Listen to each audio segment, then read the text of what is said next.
You're listening to the B&H Photography Podcast. For over 40 years, B&H has been the professional source for photography, video, audio, and more.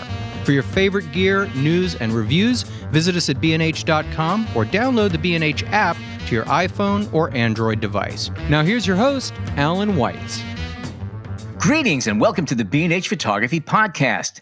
Today, our subjects are NFTs, non-fungible tokens, and the impact they're having on the photographic marketplace. We're going to try to clear up some of the murkiness surrounding NFTs and smart contracts, how they're affecting the art world, and perhaps even change the way you protect your copyright and make money with your pictures. Joining us are two past guests, attorney and cryptocurrency expert Drew Hinkes and the two-person art collaborative Mitra. We're going to start with Drew for some of the nuts and bolts on NFTs, and then turn to Mitra and Derek from Mitra to hear about their recent experience auctioning NFTs of their work.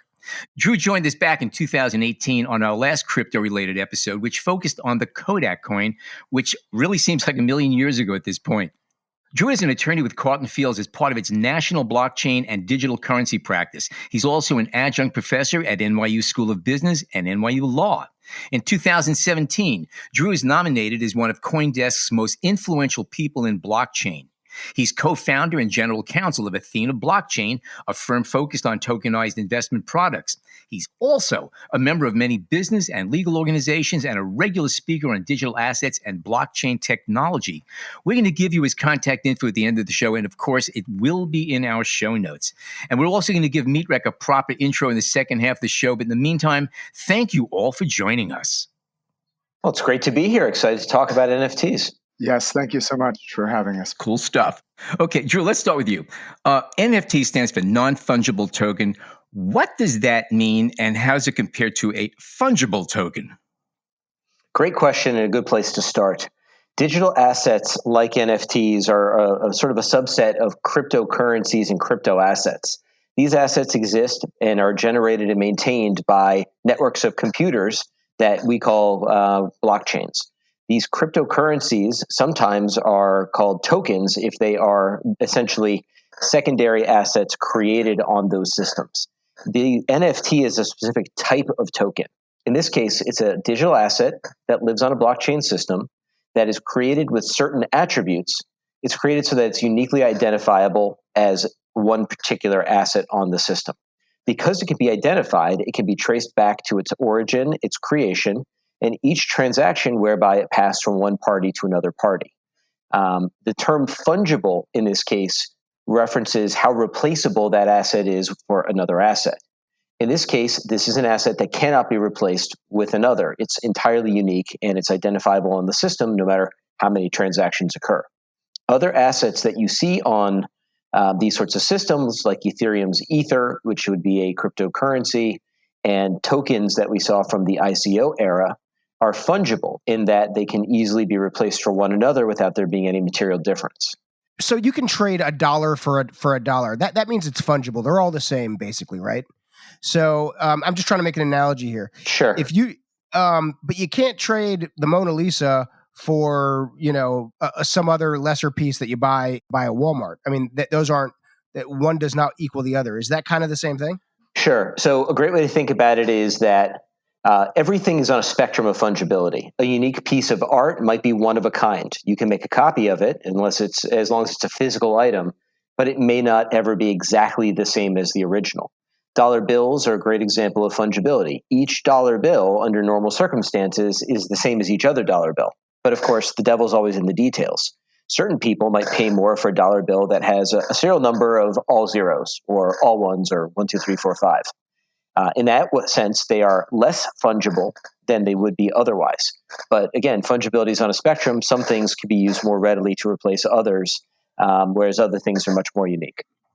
But one of the things that is kind of unique about NFTs is that if you do own an artwork, you purchase an artwork, you own the rights. Well, I'm not going to say the rights is not the correct word. You're going to tell me what that word is. You have an ownership property of that artwork.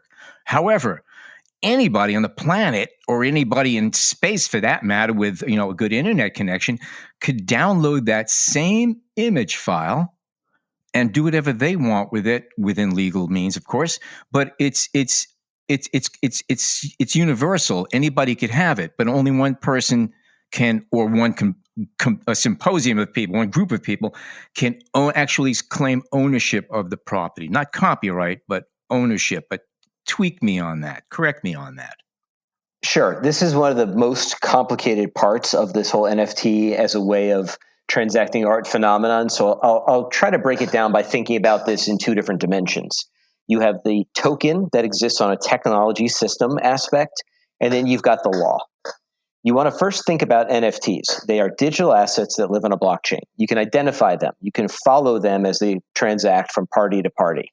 And you can always look back through the transactions and say, sure, it originated here. And if you know that here is the wallet that belongs to the artist, then you can be comfortable that the NFT is in fact the NFT that came from the artist. Now, NFTs are generally not that smart. They are simply tokens. Many of them, in order to point to or be associated with some kind of audiovisual experience, whether it's a picture, music, or sort of an audiovisual experience like NBA Top Shots, for instance, which is a little video of a basketball play, you have to actually associate the NFT with the audiovisual experience, which is generally maintained on another service. And so the NFTs will have an area on it where you can embed a pointer to some other system resource. That other system resource is generally a server that holds the song or the video or the picture. And so the viewers that are designed to allow you to view the audiovisual part of an NFT will look at the NFT and then pull up and display the audiovisual content. So that's the system layer. You have a asset, which in and of itself is just being used to track on the system. And then it points to some other resource that shows you the AV side of things. However, as you pointed out, the AV side of things is a digital file. If you know the web address, you can just plug that into your browser and you can see the same picture or hear the same song. That in and of itself isn't terribly interesting. And if all NFTs did was point to that asset, they wouldn't be terribly compelling. The other dimension you need to think about is that of law. We all know about intellectual property rights, especially for the folks listening to this podcast. Undoubtedly, you're into photography or you're into capturing and creating digital art. And so you think about intellectual property rights all the time. Intellectual property rights protect creations and original works, such as the audiovisual content that I mentioned. Buyers of NFTs don't automatically get any form of legal rights as to the audiovisual experience simply because they bought the NFT token. When an artist creates a piece of art and associates it with the NFT, they will provide the technical link in the system, but they're also going to generally have a license agreement. Now, license agreements are the tools that we use to allocate who has what legal rights as to a certain piece of intellectual property. And there's a million, I don't want to say a million, there are many, many different types of intellectual property rights. And they basically splinter the unified rights in ownership into a bunch of sub-rights. A sync allows you to use a song. You have the right to use it for your own personal use, but not to commercialize it. You have the right to show it to your friends, but not to display it on a billboard and so forth. And so the license agreement is something that goes along with the NFT that decides or that determines what rights have been conveyed along with the token that affect the token purchaser's ability to use the audiovisual experience. Now, critically, you need to have both of these in order to have the NFT work the way that it's billed to work. Otherwise, you have an incomplete conveyance of the rights and the technology. And the issue here becomes that the token can be traded to anybody if it's on an open blockchain like Ethereum. However, simply conveying a token or trading a token to another party does not necessarily transact or assign the rights that were obtained by the initial purchaser in the license agreement. So to really be able to transact these things through multiple purchases and have the full set of rights to the AV flow with the token, you need both the technical transaction to go through, and you also need the legal agreement to flow through as well. This is easy if you're transacting within a closed environment where everyone who participates has to agree to a license agreement that says that they agree to be bound to all of the different legal obligations when they use the platform. And so that is the way that several issuers and artists have chosen to create their NFTs. However, there are many, many more who have issued their art through NFTs in platforms that do not require, that are not closed, where they can then be traded off platform to anybody. And the result there may be that the technical asset with the pointer to the AV is conveyed to somebody else's control or sold to somebody. But the license agreement that dictates who has the right to actually use that asset, that audiovisual asset, is not transferred. And this can create a lot of problems. I wouldn't be surprised in the future if we saw litigation over that particular issue. So when someone buys a token that's associated with an NFT that's in turn associated with a photo, let's say, that person now owns that NFT, and that's public. You can see that in public. So there's no confusion as to who owns that NFT or that piece of art associated with that NFT. It seems like there's some real value to that. So people who use public network blockchains, like Ethereum, for instance, generally don't conduct their business using their proper legal names and identities. There's no native AML KYC requirement to use an open network blockchain system as long as you're not engaged in certain types of transactions. So if you look on Etherscan to try to figure out whether an NFT has been transferred from one party to another, you can see if the transaction has occurred on the system, but you're unlikely to be able to determine the real life human identity of that party. The other thing that's important, you can track the sale, though. You could see that something that there's been a transaction and there's been a change of ownership. You're using lots of legal words. Let's use technical words. Okay. You can determine whether a transaction of the NFT has occurred on the system. That doesn't mean that the license agreement that may have vested in the transferor, or that may be the transferor might have rights under the license that they received from the original artist. It doesn't mean that that license flowed along with it. People think about this as if they think about real property. You buy a house, there's an easement so the electric company can service a power line that's on your property, and that sticks around if you sell that house to somebody else. Tokens don't work that way. The law does not apply the same, what they call servitudes or burdens that remain with the token after it's sold to somebody else. Legal agreements are between legally addressable entities. And so if you own an NFT that you bought from an artist and you took a license agreement that gave you certain rights to the audiovisual component and you just simply sell the token to the next party, it's an open question, although I think I know the answer.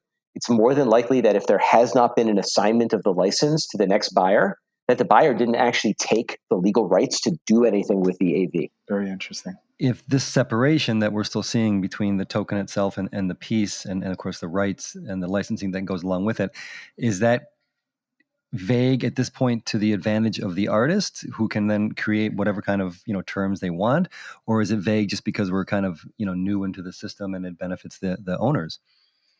Well, we haven't really seen a market where prospective purchasers of NFTs are directly negotiating with artists trying to tweak the terms of the license agreement. This is a market where artists have provided novel, interesting content, sometimes unreleased tracks, sometimes new images, and so forth. And there's been great enthusiasm for these assets for a variety of reasons. Most people are trying to get their hands on the NFT and not really consulting with their IP lawyers to figure out exactly what precisely they're getting when they buy the NFT, besides for, I bought the NFT. And would you say then the thrill for most of the buyers at this point has less to do with the art itself or with the ownership of the NFT or the whole process? So I've only very gently dipped my toe into the pool of NFTs as a consumer. And so I can't really speak for folks who are buying these assets. I think there's a lot of things at play here. I think that NFTs have come to the fore during a time of incredible enthusiasm for cryptocurrencies. I think that NFTs are a relatively novel advancement in the cryptocurrency market. We saw them really become prominent with a company called Dapper Labs that rolled out a product called CryptoKitties, which was very popular during the last great sort of bull run in crypto. And since then, there has been a significant amount of work on NFTs as a new and sort of emergent subclass within cryptocurrencies. But I'll sort of tease this, and you can pick this up later if you want to. But there are a lot of other very interesting and novel uses for NFTs besides for associating them with audiovisual content and selling them as a new way to access and enjoy someone else's IP. It's a complex subject. There's apparently, because of all the computers, you have miners out there, people whose computers are running 24/7 just sustaining this beast. And because everybody's plugged into the same system, every change gets automatically recorded across the board so that it's, from what I understand, hard or impossible to hack or to falsify any transfers of ownership or data or anything of that sort. Sure. So you're referring to what is called in the marketing materials immutability, and what is a byproduct of the consensus mechanism that blockchains use, called proof of work. Right. The basic idea is that it is expensive in terms of resources consumed to add new transactions to a blockchain, like Ethereum, the primary blockchain upon which NFTs are issued. The consequence of this is that once a transaction is added, meaning the system recognizes and enshrines a transaction of an asset from one user to another, it becomes increasingly difficult over time to retroactively try to reverse it. And so this is a property of what we will call public network proof of work blockchains. Certain blockchains that use proof of stake don't necessarily have the same level of security and immutability as public network blockchains do. Bitcoin and Ethereum both are public network proof of work blockchains. I'm sorry. And so because of those properties, it is very difficult to retroactively change an existing transaction that's already been added. You mentioned that switching to this new method of proof of stake would compromise security in some way, but from my understanding, it has less of a carbon footprint. And Ethereum 2 will switch over to this proof of stake, more efficient, but as you say, I guess less secure, and that will affect NFTs because they run on Ethereum. And can you speak on that a little bit, or? Sure. I don't want to wade too deep into what are very sectarian waters in the debate between whether proof of work or proof of stake is as powerful or as secure. So far, we have seen that well-populated networks with a lot of resources thrown at them using proof of work have shown themselves to be extremely durable, extremely secure, and extremely hard to attack. Proof of stake relies upon a different set of incentive structures in order to compel people to behave benevolently toward each other. Yes, Ethereum does plan to pivot to proof of stake, and yes, they have opened up staking as a sort of antecedent to jumping over to a full proof of stake system. There are real questions in the industry as to whether that's actually going to go through or not, given the significant incentives that miners have in supporting the Ethereum system right now. They are paid handsomely to process transactions because of the congestion and the heavy use of the network. They collect extremely high gas fees. That's the name of the fees that you need to pay in order to put a transaction through. It's called gas. There are many, many really smart cryptographers who can talk to you about the merits of proof of work versus proof of stake. All I'll say on the subject is that proof of work has shown itself, when it's on a busy, well-populated blockchain, to be extremely robust and extremely attack resistant. And proof of stake is just not as tested, basically, is kind of what you're saying. There are systems that use proof of stake, but proof of stake relies on sort of the game theoretical incentive structures compelling people to behave benevolently. It's like a stake-weighted lottery. You stake a whole bunch of assets and hope that you are chosen to add the next block, and then you get to pay the reward. You're hoping that those people with large stakes that choose to opt in to participate in the system behave benevolently. Big picture takeaway, proof of work so far has shown itself to be very durable and very powerful and secure. Proof of stake, it's running on certain systems now. We'll see. But the advantage there, the reason we're interested in it, is because it has less of a carbon footprint. Is that pretty much true? So proof of work is resource consumptive, and there's been an increasing narrative that the resource consumption is bad. And there's no question that the proof of work systems do draw on and consume a significant amount of electricity. But what people don't talk about quite as much is that proof of work systems have driven the search for effective alternatives, found cheaper ways to generate electricity. There are folks out there that are using renewables in new and novel ways and are experimenting and developing new renewables simply to bring the cost of electricity to mine down. We've seen sources of energy that were previously not yet tapped being used, like pipeline off-gassing, being used for cryptocurrency to fuel cryptocurrency mining. And we've seen things like production facilities that would have generated electricity, but which were laying fallow because they were not economical to use, being turned back on and used for this purpose. For those who want to think more about this, there's a gentleman named Nick Carter who's done some extensive writing on this subject, and you can find his stuff on CoinDesk. He tackles the issue really well. Another way to think about it is that we use electricity on lots of things that aren't really terribly important. Clothes dryers, video game consoles, and Christmas lights all burn electricity, but folks don't get quite as up in arms as they do about these kind of high-value payment systems using electricity. If I could throw in a couple of positive things that are to this subject, one of the issues with artwork until now has been that an artist produces a piece of work, and whether the artist is well-known or not well-known, if that piece of artwork should increase in value as it trades hands and goes through galleries and different owners, the artist never got any of that, never benefited from that, okay? That just was not the case. That's not the case, though, with NFTs, and that is, and correct me if I'm wrong, but there's every time it's transferred, the artist you get residuals, you get a piece of the action. Right. So there have been NFT platforms that support smart contracts, where in subsequent transactions, part of the payment will be directed back to the creator. This is not necessarily something that's standard in the industry. It's not supported by each platform.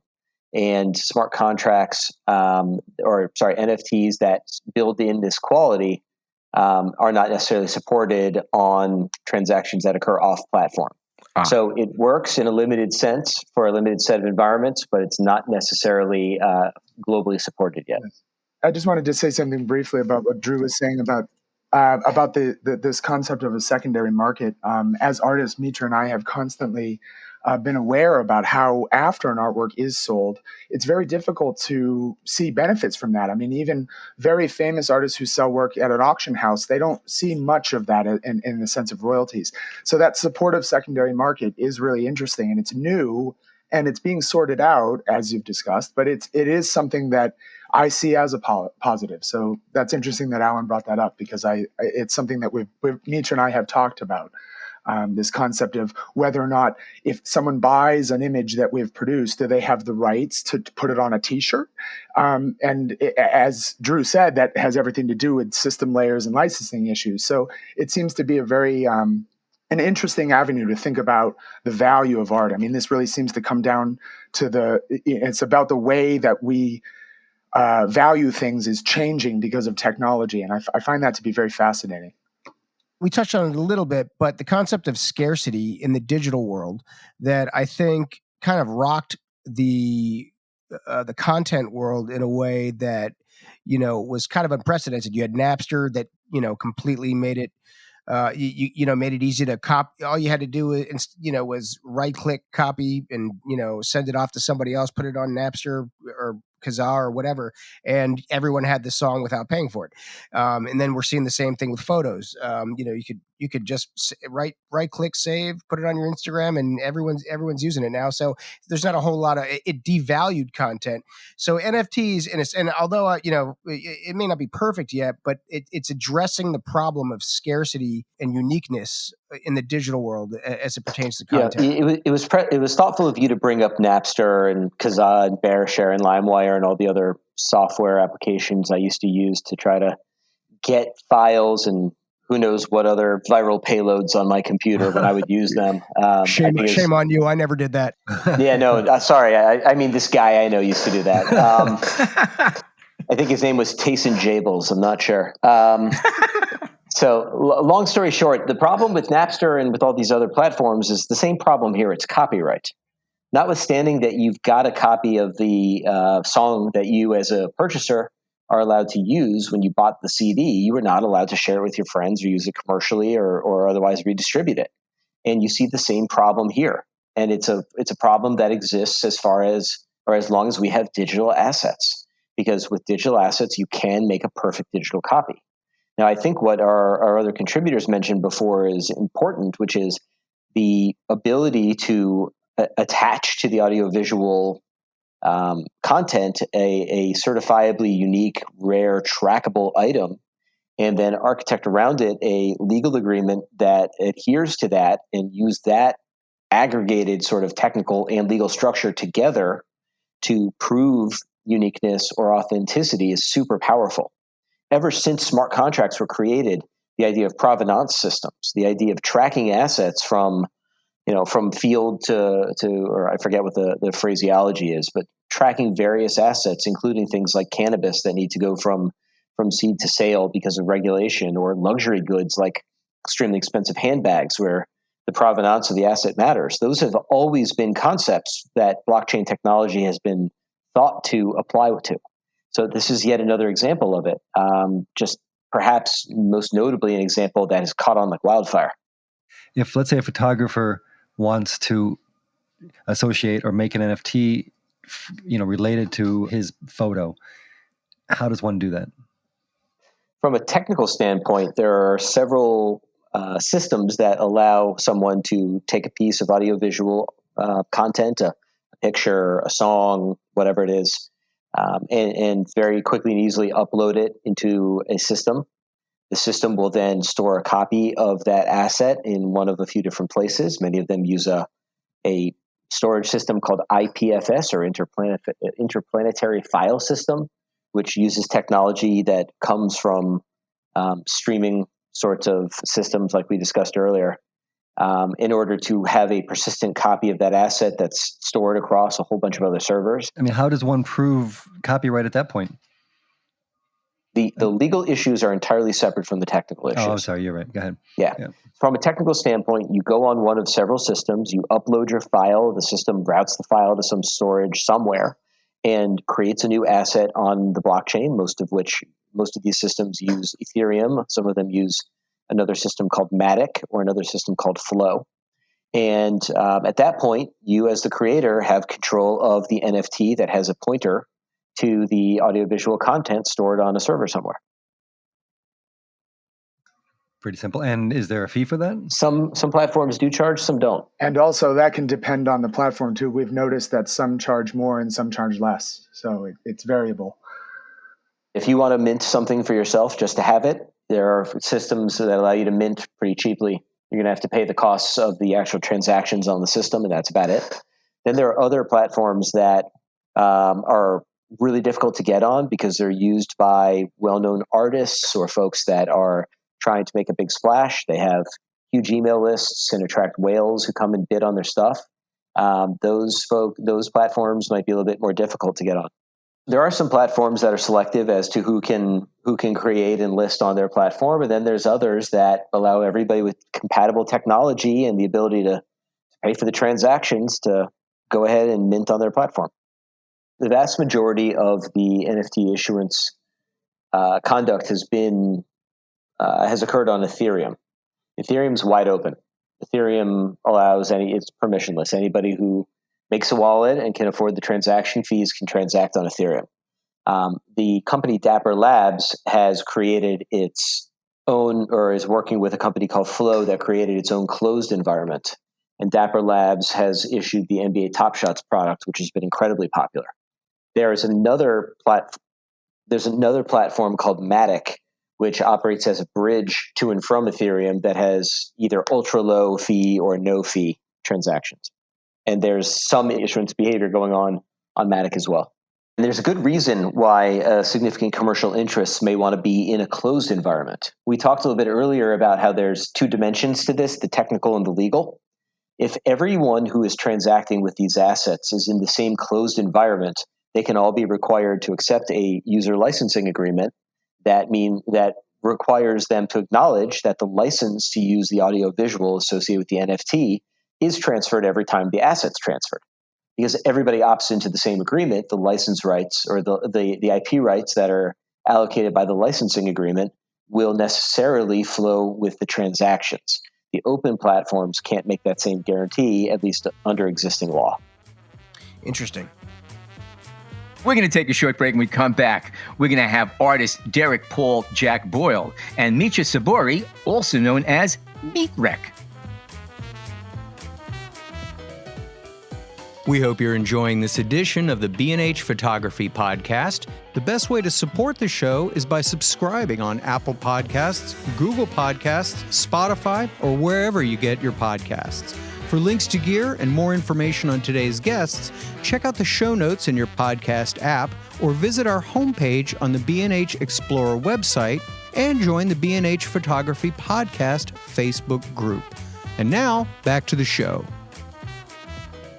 Okay, welcome back. Mitra is a collaborative art duo consisting of artists Derek Paul Jack Boyle and Mitra Saboury, who have recently begun to auction their digital work as NFTs.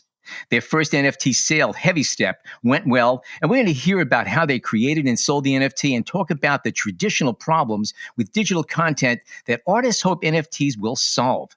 We're also going to encourage Drew to chime in whenever he feels necessary, and we'll have a few questions for everyone towards the end of the show.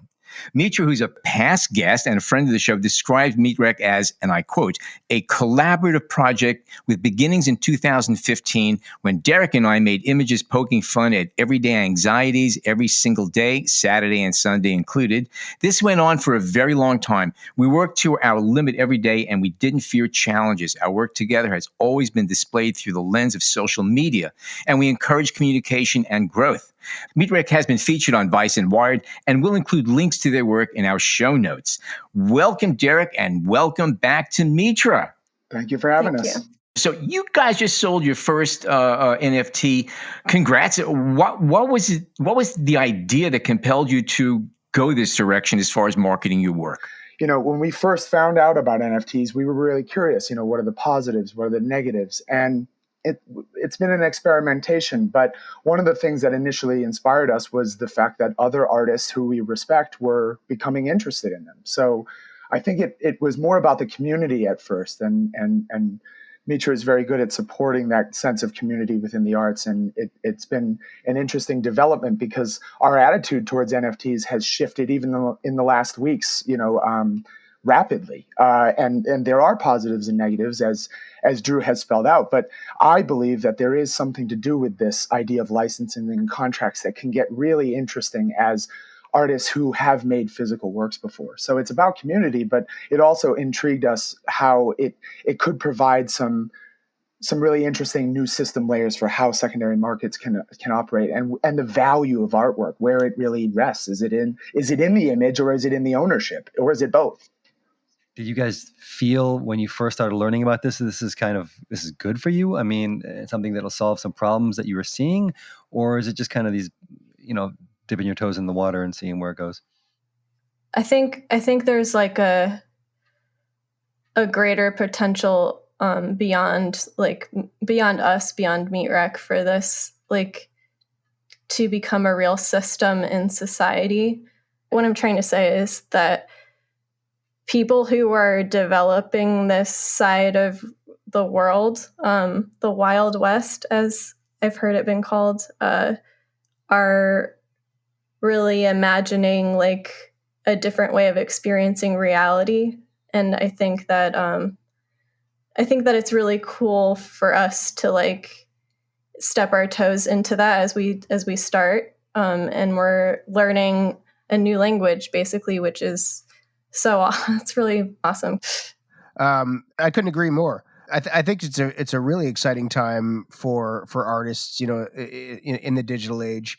And, I think what we're seeing, and Drew, I'd like to hear your thoughts, and Meatrex as well, but it seems to be an unprecedented convergence of technology, art, and finance now. So, we have, we can turn a piece of art into a token, into a coin that can like do stuff, and we can give it properties, and we can tell it to pay us when people trade them, and all this. So I think it's just taking, it seems to be an amalgamation of ideas that I can't find a parallel for in the past. Especially, like Mitra was saying, that's a really good point to bring it towards the philosophical direction, because I think one of the things we've constantly talked about between each other is that we study these things, we research them, but we are at our core photographers and videographers. So, we had to do a lot of research to understand the benefits of this environment. And one of the things that we talked about the other day that I thought was quite funny is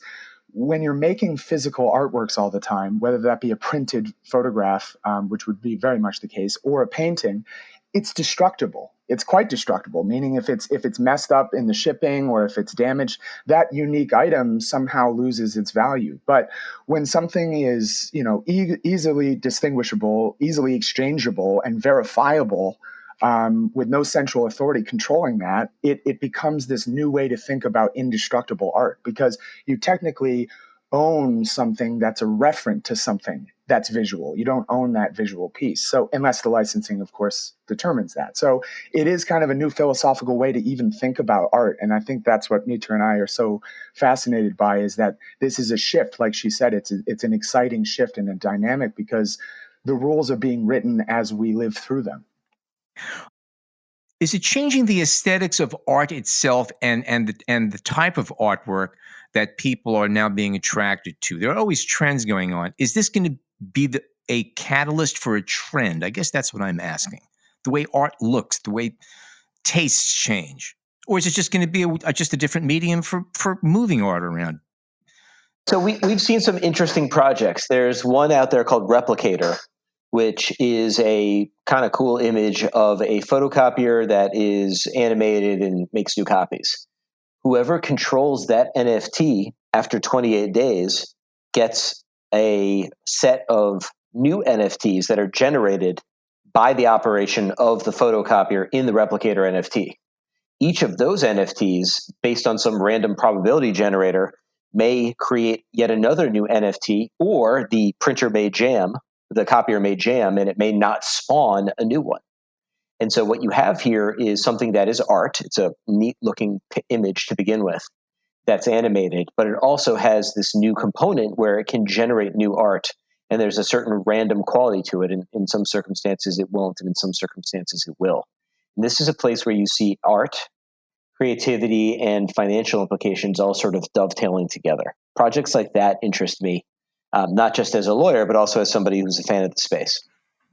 One larger trend that I've noticed is having gone to grad school for art and seeing a lot of people who are very interested in doing 3D work, modeling, whether that be with Maya or more advanced algorithmic programs.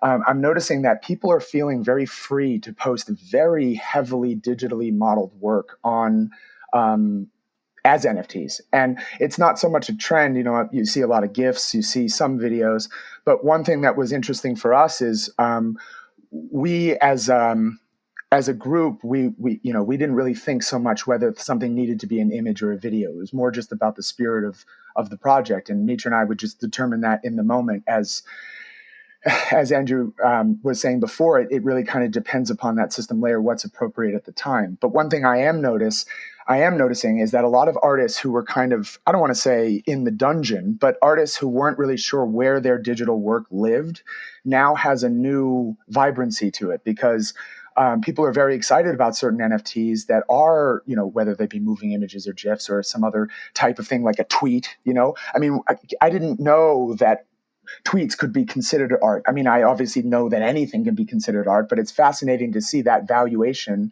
tied to it, and that somehow changes it. So aesthetically, it is changing a bit, but so rapidly and so absurdly that it's hard to keep track of.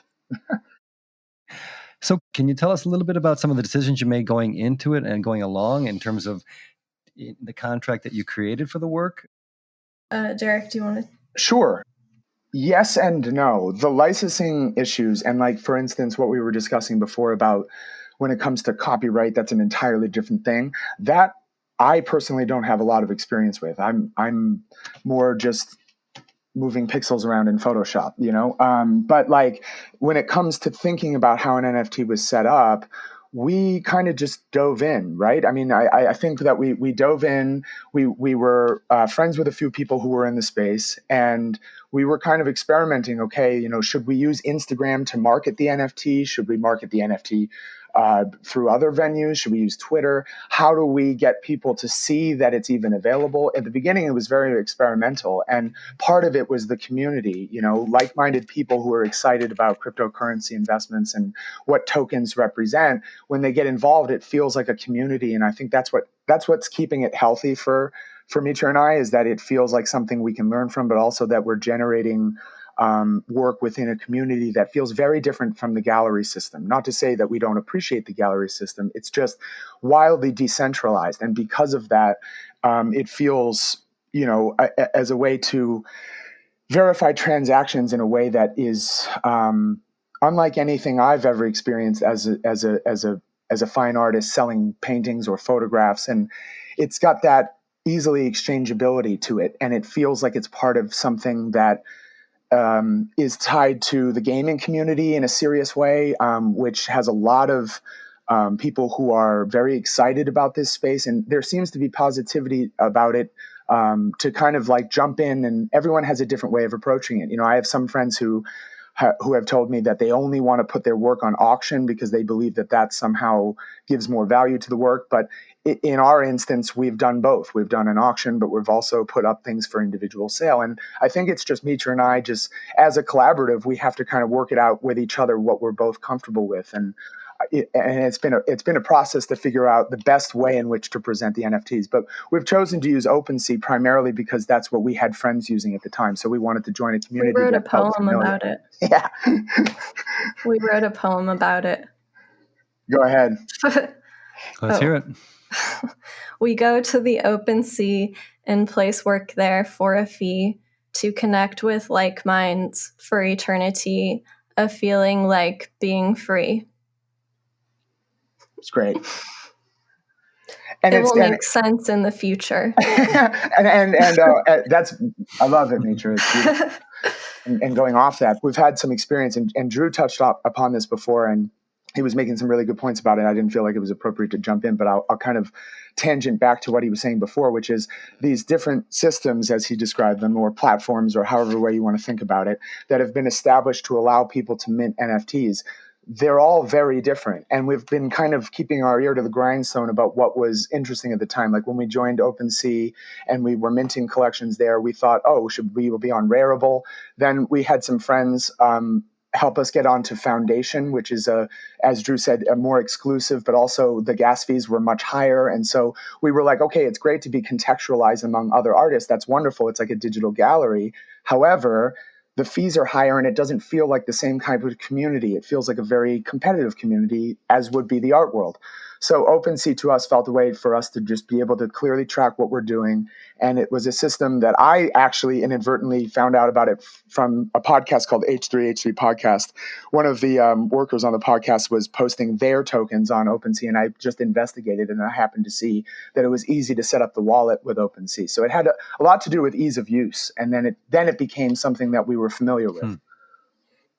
How segmented are the platforms in terms of style? So I know you've got some platforms, I believe, that they kind of concentrate more on like the kind of crypto kitties and collectibles side of it.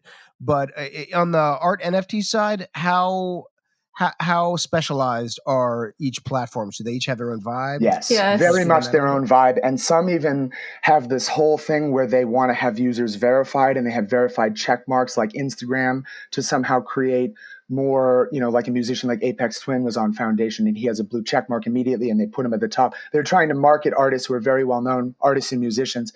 And so that has a different vibe for sure. There are some that are more about celebrity than others. I would say that's the greatest difference that we've seen. And also, just to go off that, it's also, we've noticed that some encourage competition between people who are bidding, and bidding wars seem to start when the item gets close to being, when the time is running down. So some encourage that sense of like, let's create a internalized competition between artists to try to boost this up, and some not so much. But it's been a learning experience with all of it. Yeah. It feels like they have different morals. I would say that. That's actually true too. Yeah. What about in terms of the mediums? Are some more, still image centric, and others more animations, and others more music? How does that work? That seems to be pretty open from my research. As a Rarible, OpenSea, Foundation, everyone's kind of posting mostly images, but there's a fair amount of moving images. We've posted an MOV that was a loopable thing, but it could have been a GIF. There's a lot of GIFs.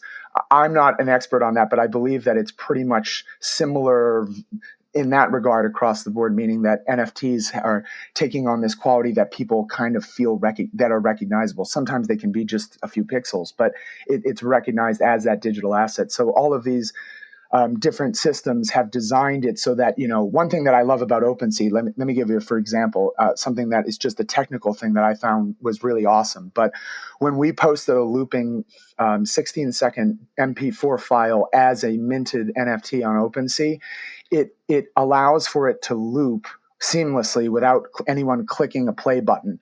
So it seems as if it's a GIF, but it's a really high quality GIF because we shot it 4K. So it allows for a certain viewership that is really tasty. It tastes good because you're watching the image move, and it should move, and you don't have to click anything. I myself am always annoyed when I'm online and I have to click play on a GIF. I just want it to automatically play, right? So that was something I've noticed was different with OpenSea than Rarible, but I could just be inexperienced with other systems and platforms, and I'm sure there's a million out there that could be more efficient than OpenSea, but it's just become our little home for all reasons and none. OpenSea seems to be the most prominent of the open, not selective ones. I see people using Rarible a lot, but I think OpenSea seems to be the biggest brand name of the open ones. Absolutely. And I think a lot of that has to do with the fact that they're using MoonPay to allow for those gas fees, because it was very easy for us to pay the gas fees, and they were we could tell what they were. Nothing was kind of it was very out in the open. But some of these other systems, it's not so much out in the open, and it almost feels like you're doing them a favor by posting the work on that platform. So to me, even in the name OpenSea, it seems open, and I like open source technology. So it was one that we gravitated towards first, just because we could do the most research on that. So absolutely, it does seem to be the most popular, especially amongst podcasters on YouTube who make a living as podcasters who are also in the gaming community. It seems to be very tied to that community. So yeah, what Mitra said before is really true, and having people who support us, who are both excited about what we're making, but also excited about the whole gamut of cryptocurrencies and licensing issues and what is valuable as art. Getting involved with some really, really intelligent people who know this space very well has helped us kind of navigate it. Right, Mitt? I feel like that's something that we've had some help navigating this through some friends who are very technologically adept.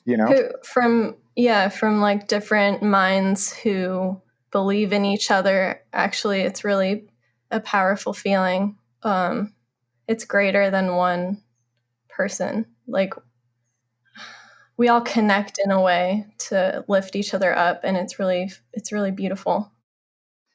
Well, and part of that beauty is I'm in the middle of the Mojave Desert right now, and I'm happy to be speaking with you all too. And it's really exciting because one of the things that's so fascinating to me about non-fungible tokens is that they can be purchased globally and anywhere and in any context. And like Drew said before, a lot of people don't use their personal names. So sometimes you don't know who buys your work because it's some handle of just random letters or numbers.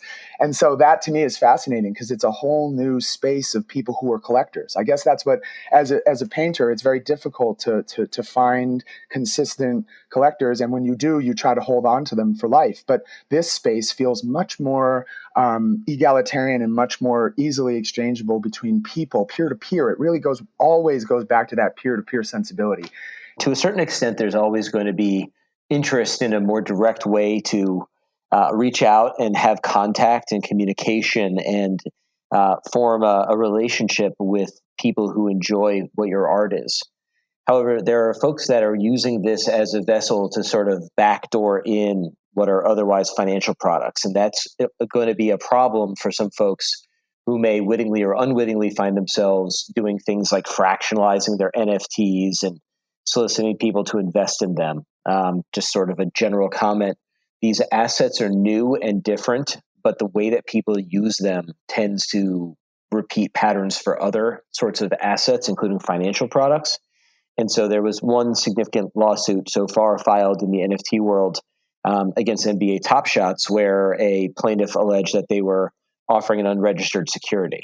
And it's way too much to go into on this podcast to go into those details, except to say, if you can make a digital asset that represents something of value, there are going to be people who are going to try to figure out how to squeeze every last drop of value out of that. And so look for there to be controversies and litigation in the future over whether NFTs are truly a digital expression of artistic intent and a new way of connecting between artists and their fans and their audience, or whether this is just another clever way to try to avoid regulation.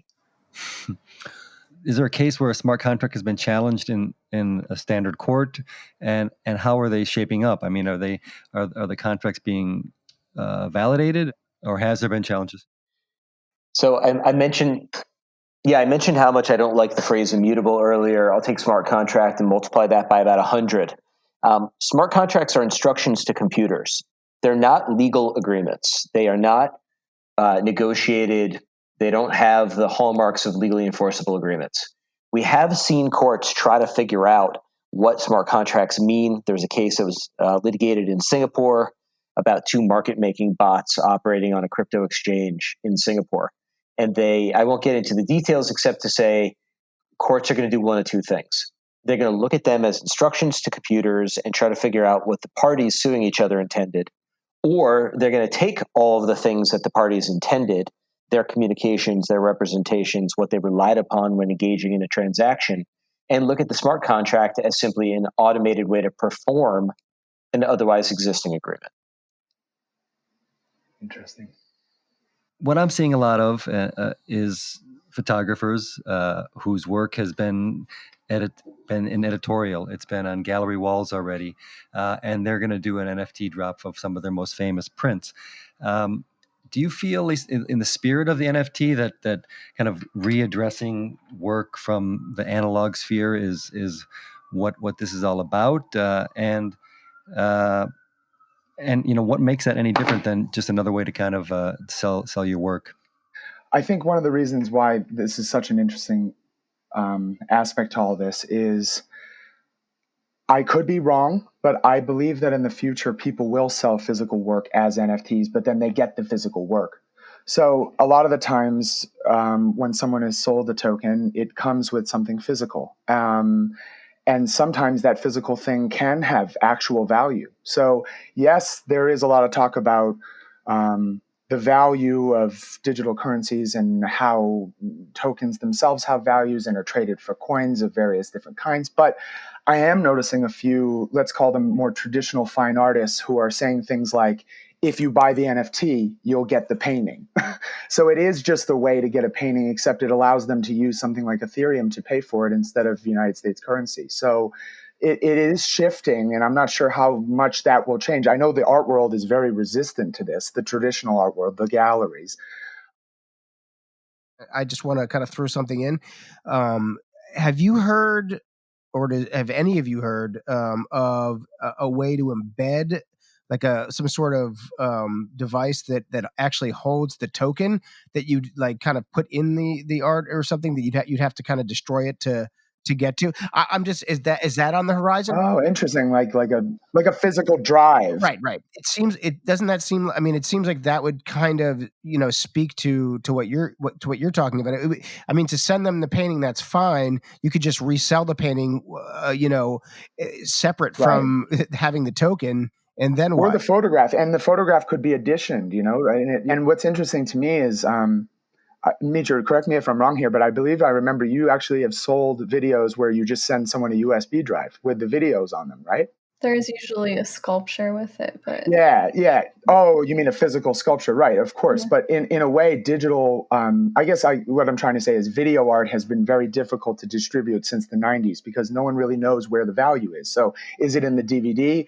Can the artist reproduce the DVD after they've sold it? Those are questions that video artists and digital creators deal with all the time. NFTs are not solving that problem, but they're providing a different answer. They're asking, it's a space where like every day is different and the question is different every day. So Absolutely. Like, it's really a testing ground space. That's what I would say. As soon as you like classify it as something, it learns that and it changes. Like, it's mutable in that way, as like the whole system grows. The pieces themselves are locked in a blockchain and are there forever in a way that you can access them chronologically, and you can like see the shift in humans in evolution by looking at NFTs over time. It's a really beautiful thing. And like the money side of it and the climate, the way that it affects the climate, like those things need to work themselves out in a way that doesn't discourage belief from the system. As far as what you were talking about before, which was, are there physicals and what's the history and where are we going with that? Certain of the larger commercial ventures that have issued NFTs and sold them have included physicals. I know that Kings of Leon, for instance, offered a special pressing of their vinyl that was only available through their NFT. I think there was a rapper that was offering a smoke session before a specific concert or performance for somebody who bought his NFTs. Some musicians offer meet and greets or lifetime front row seats for people who buy their NFTs. And some of the more prominent artists also send out very beautiful, elaborate physical representations of the NFTs to those who purchase from them. There are a bunch of IP-related reasons why you might want to do a physical along with an NFT.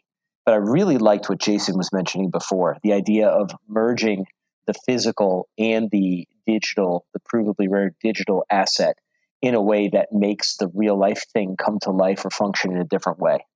I think what we're going to see is that there are going to be really curious and bizarre and interesting intersections between the ability to have something that is provably distinct in an electronic form and to interface that with physical things would be fascinating.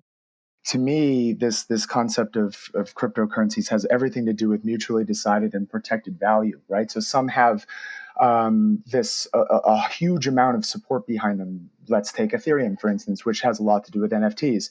And one of the things that I find to be really fascinating about it is that no central authority. It goes back to peer-to-peer stuff. I mean, I can remember playing, or even if you do look at the history of the internet and think about the ARPANET, about universities being able to collaborate with each other, that was kind of the whole point of this thing. And it was about sharing knowledge and sharing digital information without a central authority trying to create problems for that happening. And then it became very sophisticated later, and afterwards, now we have the internet of today, which is wildly more sophisticated, and there's wildly more sophisticated nodes on that network. But all in all, it goes back to the fact that I think Mitra and I just really love sharing our work online. And that's why we even got involved with Instagram, is because it was just a direct way to create a community. And this is a different community, very much so, but it is still a community. And we find it fascinating that people involved with it aren't the people who are traditionally buying artwork, but they're buying this type of work. So it's a fascinating process. And